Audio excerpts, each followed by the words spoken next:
Hi guys, this is Dr. Ahmed Ergin. I am an endocrinologist and a diabetes specialist. I have a lot of passion to treat diabetes.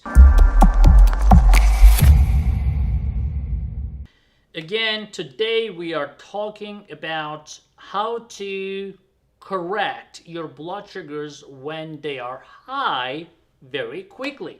Now, of course, I get a lot of calls. Sometimes they'll say, oh, my blood sugars were running normal, okay, whatever, and now suddenly I have a 300 blood sugar. Now, most of the time, it is due to a mistake. You may have forgotten your medication, or you may have eaten something that actually has a lot of carbs that you don't realize, or you just decide to indulge, whatever. That's okay. You're a human being, but it happens. Or sometimes they put you on steroids, whatever it may be. Then your blood sugars are off the roof. And of course, you panic. You don't know what to do. You try to call the doctor. If the doctor replies to you, but then you don't know what to do. Now, a couple things that I can tell you. Definitely, if your blood sugars are too high, don't panic. Unless you're having like nausea, vomiting, abdominal pain, rapid breathing. These are the signs that you need to go to hospital for. You don't want to wait for a doctor's call for that. You're having these problems like nausea, vomiting, breathing problems, then you should go to hospital if your blood sugars are more than 300, 400. But if your blood sugars are high, but you're not really symptomatic, you're just worried about your blood sugar, a couple things you can do. Now, number one, the easiest way is take a walk. Take a brisk walk that allow your muscles to absorb the sugars, and it's going to come down. If you go take a sprint, that can actually increase your blood sugars because of the adrenaline response. So you don't want to do an intense exercise. Like you don't want to go crazy and go on the treadmill and start running 10 miles an hour. You don't want to do that. You want to get on the treadmill and just go like maybe 4 or 5 miles an hour for like 30 minutes, and then you're going to realize that your blood sugars are coming down nicely. Now, if you cannot do that, or if you're not in a situation to do that, let's say you're in a friend's house or something that you don't want to leave just to take a walk or whatever, well, in that case, if you have a fast-acting insulin such as Novolog or Humalog or Apidra, and if you have a sliding scale, definitely go for it. If your doctor has given you a sliding scale that says if your blood sugar is that high, take that much insulin, then apply that. And of course, monitoring your blood sugar a little bit more often.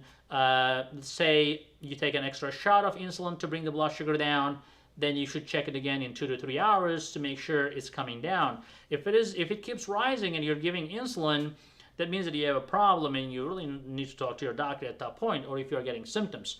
Sometimes checking your ketones, and if you have like moderate to large ketones in your urine, that's another bad sign that you may be too late to correct yourself. But otherwise, using sliding scale can bring your blood sugars down fairly quickly as long as you have that handy. Now, what you should not be doing is taking extra long-acting insulin such as Lantus, Levemir, Tresiba, Toujeo. These are long-acting insulins, or even Novolin and Humulin N. Some people will say, oh, I'll just take more long-acting insulin, but think like this.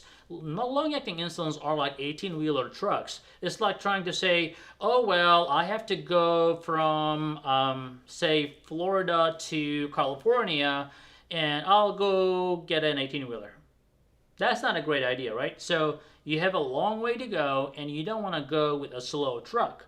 You want to bring the blood sugar down fast, so you have to use a fast-acting insulin. You need a Ferrari to go fast. So, in this case, you need to use fast-acting insulin such as Novolog, Humalog. Otherwise, those long-acting insulins will bring your blood sugar down, but it's going to take forever. When I say forever, it's like it's going to take 8 to 10 hours. And then those long-acting insulins do not really stop working after 8 or 10 hours. They actually last 24 or more hours. Then you're actually risking yourself to go low later down the road. So do not do that. And also, if your blood sugars are high, sometimes people use glipizide, glyburide, glimepiride, gliclazide, whatever. Those drugs are not my favorite because when you take them, yeah, it boosts your insulin production, but you really don't know how much insulin you're getting from it.